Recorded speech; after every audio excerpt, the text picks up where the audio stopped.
हाँ, उसमें मतलब वो गूगल क्रैक कर सकता है, तो गूगल समर ऑफ कोड क्या चीज है?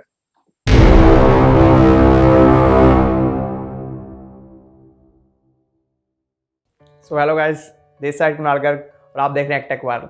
बहुत बहुत स्वागत करता हूँ आपका मेरे चैनल में।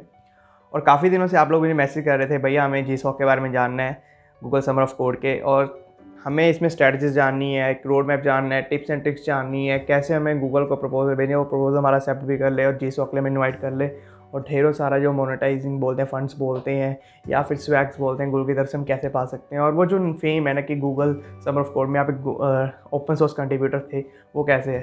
तो आज पूरा इस वीडियो में एनालिसिस हो जाएगा। और आपके कहने पे मैंने लास्ट ईयर 2020 के जी सॉक के कंट्रीब्यूटर है, बोल सकते हैं ओपन सोर्स कंट्रीब्यूटर, संयम को बुलाया मेरे चैनल में। So first of all thank you so much Sanyam accepting my invitation and coming on my channel to share your experience with my viewers.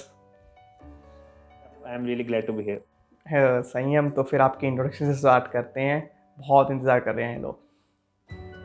Hello all, my name is Saim Kumar and from 11 12 जो मेरा मन था कि I want to study some maths and computer science, तो इसीलिए मैंने I am doing computer science engineering in triple IT Sri city, that is near by Chennai, that's a very hot region, and right now I am a third year student.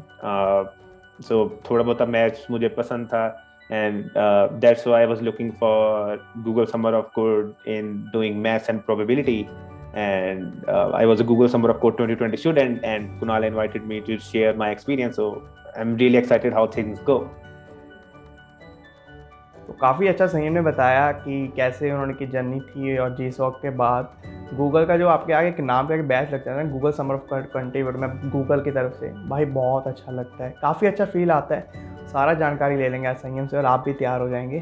तो संयम, मुझसे पहले मैं एक छोटा सा फनी सा क्वेश्चन लेना चाहूँगा। वो चिंटू है ना, वो जो 6 साल का 7 साल का, क्या आपको डर था कि वो आपसे पहले गूगल समर ऑफ कोड में ओपन सोर्स कंट्रीब्यूटर बन जाएगा, क्योंकि वो भाई वो ऐप तो बनाता ही जा रहा है।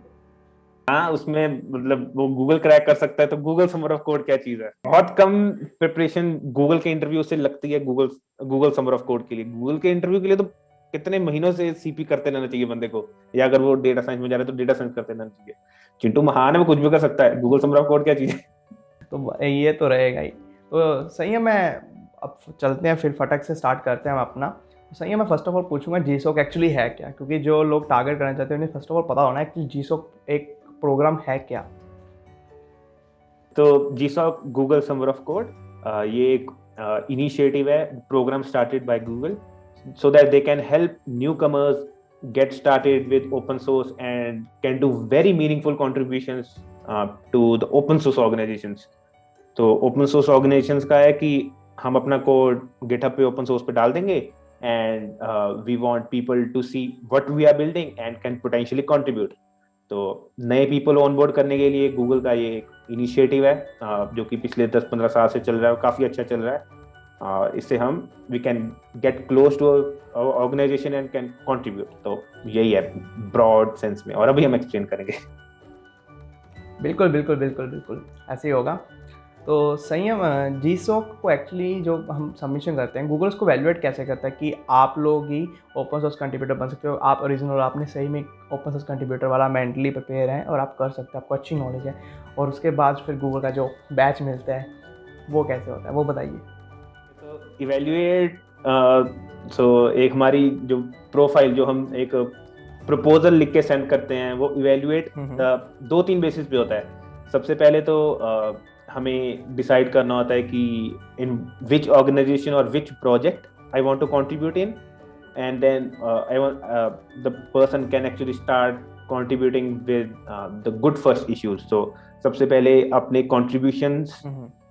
होने चाहिए, और उससे भी इम्पोर्टेंट कम्युनिटी के साथ एक ट्रस्ट बना के रखना चाहिए कि अगर मैं ये प्रोजेक्ट करना चाहता हूँ, I can solve issues, I can do things, I can participate more actively. The second thing that goes into the evaluation is you write a proposal. और प्रपोजल में अपने को एक प्रोजेक्ट जो समर में करना है उसका एक पूरा, मतलब जो भी करना है, कैसे करना है, क्यों, क्या चैलेंजेस आ सकते हैं, वो सब फ्रेम करने हैं। तो जैसे मैंने लिखा था, मुझे याद है, I started off with what the project is all about, what challenges can be in the summers, what timeline I need to follow, because Google Summer of Code is very strict about timelines. Also, if you have any code designs, any flow chart that you can put in your proposal, that will be also very good. And और ये सब how to write a good proposal, ये सब Google पे, Medium पे बहुत अच्छे articles हैं that you can refer and make your proposal strong. Then with good open source contributions and a good proposal, you can submit to Google Summer of Code, and after 2-3 weeks of evaluating all the proposals, Google Summer of Code eventually select the student. So you need to prepare both sides. तो सही मैंने बहुत अच्छा बोला कि first of all आपको mentally prepare होना पड़ेगा। मेंटली प्रिपेयर बहुत होना ज़रूरी है कि आप जब कभी भी ओपन सोर्स कंट्रीब्यूटर बनना चाहते हो, आपको मेंटली प्रिपेयर होना बहुत ज़रूरी है कि आप कंट्रीब्यूटर बनना चाहते हो। यहाँ से प्रिपेयर हो जाएंगे ना तो ऑटोमेटिकली आधी चीज़ें आपके लिए आसान हो जाती हैं। फिर सही मैंने बोला कि टाइम फ्रेम, भाई बहुत अच्छी बात है। टाइम फ्रेम तो एक यार अच्छी चीज़ है। अगर आप टाइम मैनेजमेंट करना सीख गए ना तो काफ़ी कुछ आपके लिए सरल हो जाता है, ईज़ बोलते हैं या फिर आसान हो जाता है ज़िंदगी में। तो टाइम मैनेजमेंट करना सीख लो। ये तो आईटी सेक्टर का है, आईटी सेक्टर नहीं हर जगह का है भाई। टाइम तो ज़रूरी है। टाइम क्या अगर आप मैनेजमेंट करना सीख लोगे ना, आपके पास बहुत यूटिलिटीज़ बढ़ जाती हैं। और थर्ड बात मैं मानता हूँ, अगर आपने कम्युनिटी से कुछ सीख लिया ना, अब आप कम्युनिटी को वापस दे रहे हो, बहुत अच्छी बात है भाई, बहुत ज़्यादा। Learn from community and give back to the community, भाई सबसे ज़्यादा बढ़िया बात यही लगती है, ठीक है ना। तो सही है, मैं अगला क्वेश्चन ये पूछूंगा, थर्ड क्वेश्चन, कि एक्चुअली जीसो का प्रोसीजर क्या है, फ्लो क्या है बोलेंगे स्टार्टिंग से लेके एंड तक का, कि कैसे कैसे वो राउंड्स होते हैं, कैसे वैल्यूएशन करते हैं, सारा वो मतलब कि कैसे कब प्रपोजल भेजा या फिर सब ओवरऑल क्या होगा पूरा scenario. Okay, flow chart decide कर लेते हैं। और तो सबसे पहले बिफोर इवन स्टार्ट कंट्रीब्यूटिंग और before going to issues, select करना चाहिए कि मैं किस फील्ड में कंट्रीब्यूट करना चाहता हूँ, मेरे इंटरेस्ट क्या है। जैसे मुझे जावा आती है, मैं जावा रिलेटेड प्रोजेक्ट्स करूंगा या एंड्रॉयड रिलेटेड प्रोजेक्ट्स करूंगा। मुझे वेब डेव आता है तो मैं HTML CSS जावास्क्रिप्ट के बहुत फ्रेमवर्क्स हैं, मैं उसमें कंट्रीब्यूट करना चाहता हूँ। या फिर आप नया स्किल सीखना चाहते हैं, मैं उस एरिया में कंट्रीब्यूट करना चाहता हूँ। तो पहले तो जैसे हमने पहले भी कहा, मन बना लेना चाहिए। तो मन बना लिया, मुझे पता चल गया मुझे क्या करना है। Then you're gonna go over to the Google Summer of Code website. There is a very fancy search button, very advanced, and you can just put in that particular interest you want, like just JavaScript organizations. And उस page में बहुत सारी organisations आ गई। ये एक दिन का काम नहीं है सबको देखना, क्योंकि पिछले साल की भी ऑर्गेनाइजेशंस देखनी होती हैं। तो उन बहुत सारी ऑर्गेनाइजेशंस में से डे बाय डे सिलेक्ट किया, हमारे इंटरेस्ट के ओरिएंटेड प्रोजेक्ट सेलेक्ट किए, and then finally you have a project and finally you have an organisation to contribute to. Then you can start contributing with good first issues. And after you have solved a bunch of issues, main idea क्या होना चाहिए कि मेरे को code base अच्छे से समझना है, क्योंकि जब कोड बेस अच्छे से समझ में आ गया तो समझ हमारी अच्छे से हो सकती है। तो या हमारे स्किल्स क्या थे, हमने सर्च किया, हमें प्रोजेक्ट मिला, हमने कोड समझा और हम प्रपोजल प्रिपेयर करने लग गए। प्रपोजल प्रिपेयर करते समय जैसे मैंने पहले कहा था कि सब कुछ ध्यान में रखना है, की चैलेंजेस क्या होने चाहिए, टाइमलाइन क्या होनी चाहिए। और ऐसा नहीं कि सब कुछ मुझे ही करना है। अगर मैं कहीं if I get stuck somewhere, so obviously there are mentors to help. They are obviously willing to spend many hours of their time to just help you get on board into the project. Or even if you ask for some reference material for writing a good proposal, they'll definitely do something for it. बस project maintainers का है कि they want more active people to contribute to their project. So yeah, so हमारे pass issue solve हो गए, proposal build हो गया, community का ट्रस्ट गेन हो गया, we apply and then eventually we get selected. तो काफ़ी अच्छे से बताया सही। हमने स्ट्रिक्टली बोलेंगे, बाइंडेड सा बोलेंगे कि कैसे हम आगे अप्रोच कर सकते हैं। तो काफ़ी अच्छे से बताया सही हमने, कितने स्टेप्स होते हैं, क्या क्या होता है। तो बाइंडेड बोलूँगा, अगर आप ध्यान से इसको सुन के फॉलो करेंगे ना, आपका भी जीसॉक में क्लियर हो जाएगा। तो संयम बहुत अच्छा लगता है कि ना दिली इच्छा भी होनी चाहिए बंदे को कंट्रीब्यूट करने के लिए। जैसे आपने बोला कि कंट्रीब्यूशन का अंदर से भी होना चाहिए कि मुझे कंट्रीब्यूट करना है कम्युनिटी को, बहुत ही अच्छी बात। अब बात करते हैं संयम फोर्थ क्वेश्चन की। मैं अब क्वेश्चन बोल देता हूँ भाई, लोगों का मानना है इसमें भाई अंधा पैसा है, बहुत अंधा पैसा है, मतलब काउंटलेस कह सकते हैं, बहुत ज़्यादा पैसा देता है गूगल आपको ओपन सोर्स में कंट्रीब्यूट करने के लिए। क्या ये सच है? नहीं तो देखते हैं कितना पैसा है। तो एक in 2020, Google Summer of Code was a 3 months program, and what the Google has started off with, they're gonna split whatsoever amount they have given of $3,000 in the 3 months of about 30 and 40%. So I remember in the month of June, it was about $900 and $900 and $1,200. So yeah, it's a good amount of money that you can use to stay motivated, and then you can also eventually use to kuch if you want something to upgrade your system, or even if you want to spend somewhere else. Yeah, it's good monetary benefits that one can use. तो पैसा तो है भाई, सही बोला आप लोगों ने, पैसा तो है। बट मॉनेटरी की बात करें, मॉनेटरी के अलावा सही में बहुत अच्छी चीज़ें बोलनी है। आपको मेंटरशिप मिल जाते हैं, गूगल के मेंटर से आपको कुछ सीखने को मिलता है, आप उनसे कुछ लर्न करते हो। एक अच्छी बात है ना, आप किससे लर्न करते हो, और यार एक्सपीरियंस ही काम आता है लाइफ में। मॉनेटरी तो कुछ देर तक चलेगी, उसके बाद आपको फिर आप मॉनेटरी के लिए भागोगे। बट एक जो एक्सपीरियंस है ना, रियल टाइम वर्ल्ड में कैसे काम करते हैं, कैसे सोल्यूशन बिल्ड करते हैं, कैसे बड़े बड़े कोड बेस को समझना है, वो सब चीज़ें होती हैं ना, वो चीज़ें इसमें हैं। आप उस चीज़ों पे ध्यान दीजिए, आप उन चीज़ों से सीखिए। तो वही है ना कि संयम ने बोला, तो ये मेन है, ये है सबसे बड़ा। इसमें अंधा पैसे की बजाय आप करके इसको काट के कर दीजिए अंधा एक्सपीरियंस। आपको बहुत एक्सपीरियंस मिलता है जो कि आपको लाइफ टाइम काम आने वाला होता है। तो सही है, बहुत अच्छे से सब चल रहा है ना। फिर क्यों ना फटक से हम प्रो टिप्स की बात कर लें, कुछ चीज़ों को क्लियर करने के लिए आ रहे हैं नहीं, तो उनके लिए कुछ काम आ जाएगा। तो नए जी सॉकर्स के लिए फॉर द मंथ और फॉर द ईयर ऑफ 2021, सबसे पहले तो उन्होंने टाइमलाइन चेंज कर दिया है गूगल समर ऑफ कोड ने।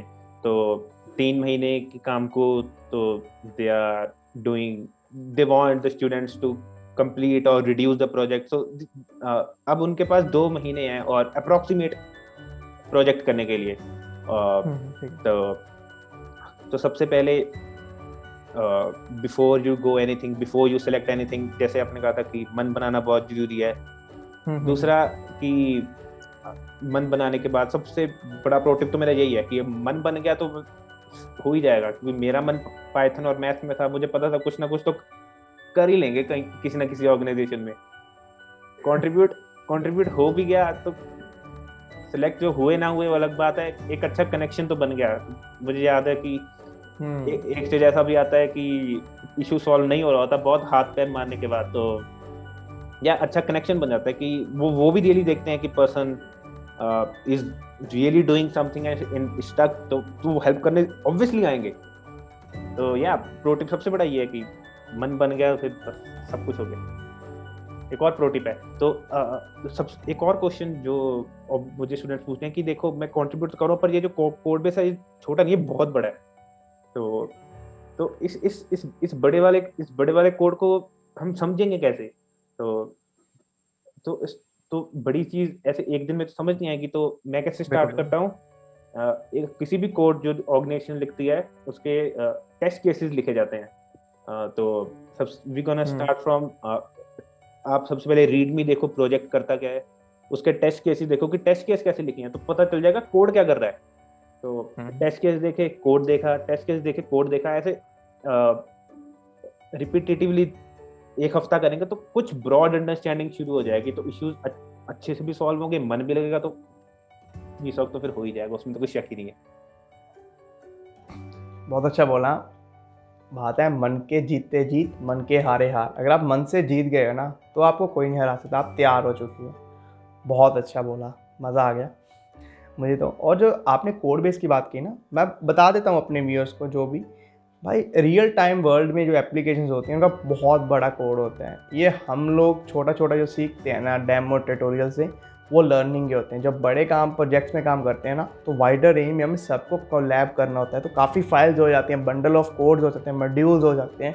तो डरिए मत, अगर आपके पास वो स्किल्स हैं ना कि आप वो काम कर सकते हो तो आप समझना स्टार्ट कर दोगे। जैसे उसने बोला टेस्ट केस होते हैं, टेस्ट केसेस में हम पास करके रन करके सीखना स्टार्ट करते हैं। तो घबराइए मत, फर्स्ट ऑफ ऑल आराम से बैठ के सोचिए कोड बेस में क्या हो रहा है और कैसे हो रहा है। तो संयम बहुत अच्छा लगा, काफ़ी अच्छा चल रहा है। तो मेरे पास कुछ क्वेरीज़ हैं मेरे व्यूअर्स की, आप फटाफट उनके आंसर देते रहिएगा। तो मैं स्टार्ट करता हूँ, ठीक है। तो फर्स्ट ऑफ ऑल मेरा एक व्यूअर पूछ रहा है क्या उसमें सभी लैंग्वेजेस होती हैं या फिर उसमें स्ट्रिक्ट होता है? जैसे कुछ लोग बोल रहे हैं गो, रूबी ऑन रेल्स, रस्ट हो गए, उनका कुछ काम है या नहीं? फिर ऑब्वियसली ऐसा नहीं है, पर जो मेजर टेक स्टैक्स हैं जैसे मीन, मर्न स्टैक और वेब डेव वाले, इनके थोड़े से प्रोजेक्ट्स ज़्यादा होते हैं। पर अगर किसी का मन कर रहा है कुछ नई चीज़ सीखने का, जैसे गो और रूबी ऑन रेल्स, डेफिनेटली इनके प्रोजेक्ट्स होते हैं। रूबी ऑन रेल्स तो खुद एक ऑर्गेनाइजेशन बन के आती है।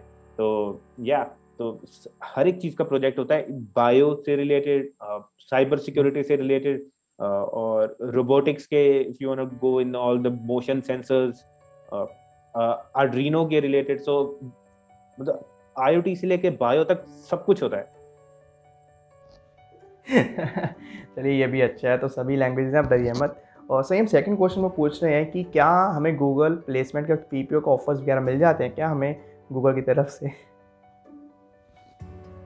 ऐसे सीधा सीधा तो गूगल नहीं कहता। तो मुझे याद है कि at the end of the Google summer of code, Google says is whenever you apply to Google in future, we'll see you as a successful Google Summer of Code candidate. So it adds to your profile. ज़्यादातर जो मैंने देखा है कि ऐसे तो कोई सीधा ऑफर नहीं आता, पर या हमारे जो कनेक्शंस बनते हैं, जो एक्सपीरियंस होता है, द लर्निंग कर्व होता है समझ में, वो इतना अच्छा हो जाता है कि बंदा फिर एंड के में सोचता ही नहीं हो गया था, चलो कंट्रीब्यूट हो गया। जैसे मेरे चीज में था, इतना मुझे मजा आ गया था कंट्रीब्यूट करके, फिर मैं रुका नहीं, मैंने दिसंबर अभी भी मेरा कंट्रीब्यूशन चल रहा है। तो बहुत सही बोला सही हमने। तो जब आपके पास लर्न करने का एक्सपीरियंस होता है यार, आपकी लर्निंग कब होती है ना, आपके पास इतना एक्सपीरियंस हो जाता है उस फील्ड से, और आपकी जो लर्निंग कब होती है काफ़ी हाई होती है, तो आपको ज़रूरत नहीं पड़ती आप आगे वाली कंपनीज में जिसमें जाने के लिए, और आप आगे वाले रियल टाइम इन्वायरमेंट के लिए आप प्रिपेयर हो चुके हैं, तो आपको अच्छे से मिल जाता है, क्योंकि गूगल भी आपको सपोर्ट कर चुका है। तो काफ़ी बड़ा नाम है कंपनी में गूगल का, तो मैं मानता हूँ आपके लिए काफ़ी हेल्पफुल हो जाता है, जैसे सैयद ने बोला। तो थर्ड क्वेश्चन सही है, मेरे पास ये लास्ट क्वेश्चन है। ये बोल रहे हैं भैया मैं फर्स्ट ईयर से हूँ और मुझे बेसिक C++ आता है, क्या मैं ओपन सोर्स कंट्रीब्यूशन मतलब GSOC में पार्ट ले सकता हूँ या नहीं? भाई फर्स्ट ईयर वाले क्यों नहीं कर सकते? वो कुछ नहीं देखते कि तुम कहाँ से हो, कौन से स्किल्स आते हैं, जीपीए क्या है, क्या क्या, कुछ नहीं। बस तुम्हें C++ आती हैं, बिल्कुल तुम गूगल समर ऑफ कोड की वेबसाइट पे जाओ, C++ एंटर मारो, ऑर्गेनाइजेशंस आ जाएंगी, C++ के प्रोजेक्ट्स आ जाएंगे, चूज करो, कंट्रीब्यूट करो, कोई बैरियर नहीं है बीच में।